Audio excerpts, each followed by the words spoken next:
All right, so going back into the music, do you feel like a lot of people are gonna rock with like your specific sound? I would say yeah, because what I bring to it, you know what I'm saying. I feel like because me personally, I put put energy behind that, you know what I'm saying. So it's felt, you know what I mean. So like no matter what I do, I feel like people will feel it, you know what I'm saying. If that's what you like, you know what I'm saying. But at the same time, there's gonna be people who don't rock with it, you know what I'm saying, just as much as people who rock with it. It's still up to the people's preference, you know what I'm saying. But my goal is just to be felt through what I'm doing and shit like that. How do you plan to stand out from everybody else out here? Being authentic, you know what I'm saying, being true to myself for real, not trying to chase trends and not trying to like do what everybody else is doing, and just build my brand and connect with my fans and shit, connect with the people genuinely, you know what I'm saying, through the music, you know what I'm saying, give them some shit they can live with, you know. That's what I'm doing. So you ended up dropping 2 tapes this year. Yeah. You got the Pink Carnation, then you got the 4RN2. Yeah. Let's talk about the one you just dropped, 4RN2. Yeah, 4 Right Now 2. It's a follow-up to a tape called 4 Right Now 1, a little mixtape on SoundCloud. And like 4 Right Now 1 was basically like some songs, so it's called 4 Right Now because it's 4 right now. It's some music to hold the people over till like the actual album drops, you know what I'm saying. So I did that, then I dropped something called Moods, you know what I'm saying. And then the whole Pink Carnation, and now 4 Right Now 2. That's just a collection of songs really to hold them over till I drop the next album, you know what I'm saying. That's gonna drop beginning of next year. And with this new tape, do you consider it a big improvement from the other ones you dropped? Yes, as far as the production, lyricism, and just overall quality, I would say yeah, each one's been a step up, just getting better and better with my craft. And especially the production side, you know, getting the production to match the skill level of the rapping, you know what I mean, just getting everything balanced. So I would say it's a great improvement sonically, for real. As an artist, like what would you say your strengths and weaknesses are? I would say my strength is my vibe, the work I put in, my style, wordplay, the whole nine with the lyrics and shit, and then just like how I go about making my music too. I feel like it's unique, you know what I'm saying. So I would say that's my strengths. Weaknesses is I guess being super just to myself and introverted about things. I'm very I'm open about my music, but I'm super private about my music too, because it is personal, you know what I'm saying. So I gotta like use social media more and like be out there more, you know what I'm saying, start talking to people more, because like yeah, cause I'll be out the way for real, you know what I'm saying. I'll be real out the way in the cut, just working on my craft and doing what I gotta do to improve with it, you know what I mean. But I gotta get out there more, do it with the social media platforms, you know what I'm saying, and being seen more outside of just the shows and shit, you know what I'm saying too. You really utilize the internet. I feel like that's my biggest weakness, is like not utilizing the internet to its fullest potential. And like with the COVID shit hitting now, like that shit is way more important now.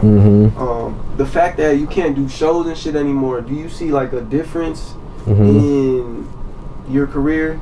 Do you think it took a toll, or do you think it really didn't matter, the shows and shit? I would say it mattered, but at the same time it don't matter, because we're still not at that level, you know what I'm saying. If we was at that level when we making already like 50 bands a show and shit, and we can't do shows, then yeah, that would suck, you know what I'm saying. But since that's not the case, things slowed down as far as like the scene, you know what I mean, and doing shows, yeah, that slowed down. But like as far as the music and dropping music, no, because like I got a lot of substance in there, so I got some shit people can sit with at the same time, you know what I'm saying, just listen to while you in the house or driving the car, doing what you gotta do and shit, you know, I would say.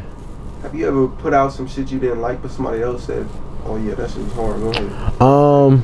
Actually, the whole Eden shit was not gonna drop. You know what I'm saying? Yeah, but then like fucking LIT actually, he listened to a song off that bitch called Serpent, and then he was like, bro, you gonna have to drop that shit, you know what I'm saying? And I was like, all right, bro, I got you. And then I just dropped it, you know what I'm saying, a little bit after that, because I wasn't gonna drop that shit on the cool. I wasn't gonna drop that shit at all.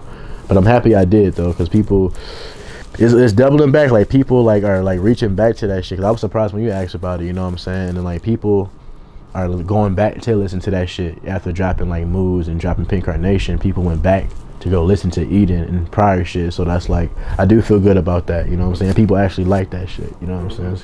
Do you go back and listen to your old shit just to see, you know, where you came from? Yeah, I definitely do. I've listened to like most of my music, you know what I'm saying? I listen to it quite a bit because it's very therapeutic for me at the same time, you know what I'm saying? It's like literally like my life, you know what I'm saying? I'm talking about, you know what I'm saying? So I listen back and I capture those feelings, you know what I'm saying? So I'm like, I know if I feel this way about this shit, I know somebody else can feel this shit too, you know what I'm saying? But the only one I haven't really went back on is just Eating because it's been so long, you know, and Sketchbook too. I haven't gone back to listen to that for real, or Eating. But like as far as things prior, other things, yeah, I go back, and then like the things I got in the vote and shit that are a little older, I listen to those like a lot to see what I'm gonna do with them and shit like that. So what's a studio session like for Apollo Black?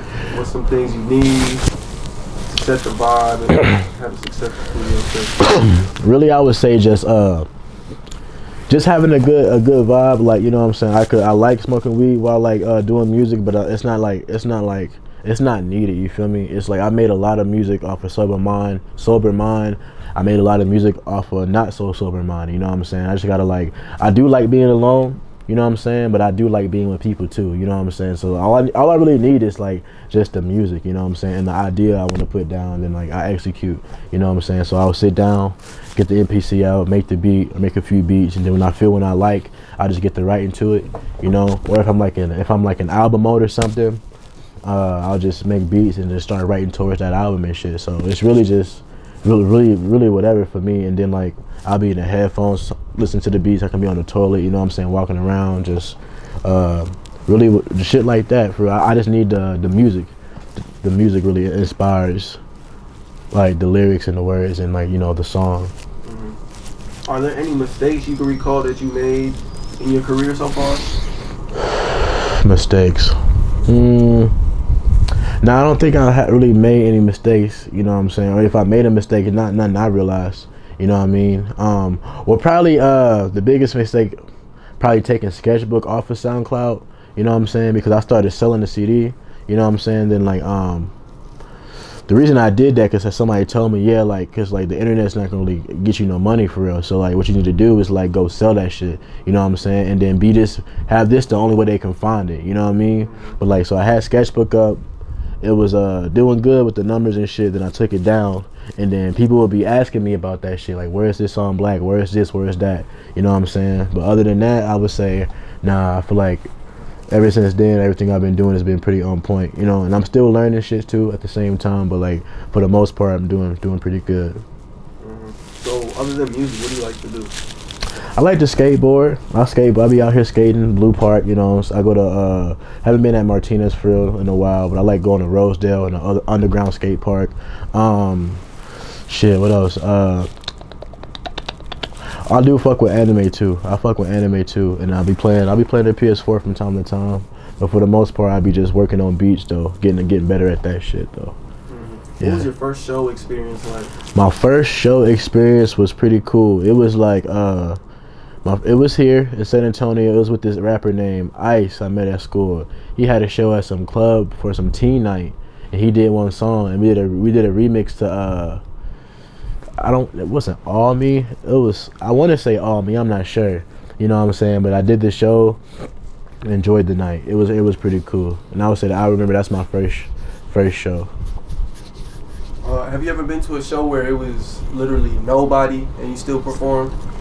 Or a handful of people? Yeah, there's been a few shows like that, you know what I mean? But those always pay off because you talk to those people, you touch those people, and they follow you from their own, they start following, you know what I'm saying? And then the word of mouth will build up. But like most definitely there's been some shows when it was just like just not good people or whatever. So yeah, we definitely dealt with that. So the shows with less people, like, what did that tell you as an artist? You know, seeing not many people out there, you're about to perform. Like, what goes through your head at that point?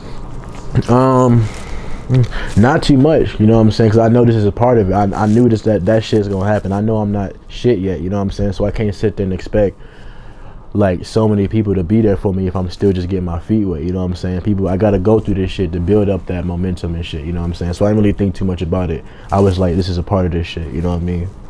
it. I was like more of a question for me because Mm-hmm. I be wondering like, what are people thinking when it's like only 3 people standing? Yeah. Because me, I wouldn't even perform. Yeah, it can be discouraging, you know what I'm saying? But it's all about where you want, and then you gotta experience that shit. You gotta experience the lows, you know what I'm saying? So you can appreciate and like take care of the highs when you at those high moments, you know what I'm saying? So I think like all that shit helped develop me to get to how I am now, type shit when it comes to shows, you know what I mean?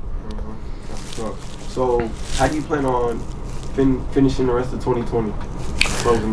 Closing out. Well, we got a show coming up on December 18th. It's gonna be at Flavors. We're gonna do a little big Christmas show there. You know, already got the project out. You know what I'm saying? So do the show, and then create some content in the midst of that. You know, drop some more singles to build that momentum, and then get that momentum going up to next year. You feel me? And this is as Apollo Black, or this is for Supreme Innovation? This is for that's for the music shit. It's gonna be some Apollo Black shit music, but the whole movement is gonna be like on some Supreme Innovation Heartbreak shit as far as the show. You know what I'm saying? So we're gonna have all the Heartbreak artists performing. It's gonna be like a showcase featuring some other artists from the city too. You know what I'm saying? Like shout out Eliza 1K, my boy Concept. They're gonna be there too, and shit like that. Anybody else in the city you want to shout out? You fucking with out here? Yeah, I fuck with MC Squared. Eliza's doing her thing. Lil Horror, she's got a good video out. She's doing numbers. Who else I fuck with? Poet named Sacred Fantasy. Another poet, JC Tranquility. You know what I'm saying? I peep what they doing. Just really building a hub. You know what I'm saying? Especially Sacred. She's been like getting artists together, building a hub. You know what I'm saying? Building a community of artists. You know what I'm saying? Taking themselves seriously. Therefore, that people can take everybody seriously too. So I fuck with them type shit. And a few more people. You know what I mean? So where can we find you at? You can find me on Instagram, Apollo_Black for the most part, and then everything you need to know and want to find out, you know what I'm saying, you can hit me up and then just see it there. You can also find me on Twitter too. This I just made this Twitter, so I don't even remember my damn handle. But like you can find me on Twitter, Apple Music, all streaming platforms as far as the music, and you can find me on YouTube too for some videos. All right. Anything else you want to say to the people?